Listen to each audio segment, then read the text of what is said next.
Psalm 23.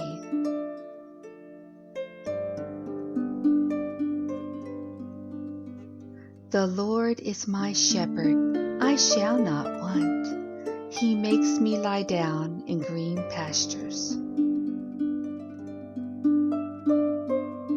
He leads me beside still waters. He restores my soul. He leads me in paths of righteousness for His name's sake.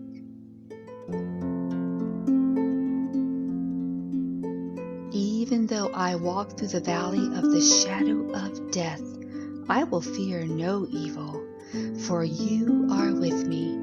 Your rod and your staff, they comfort me.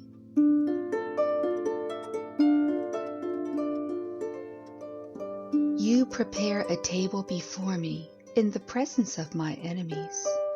You anoint my head with oil. My cup overflows.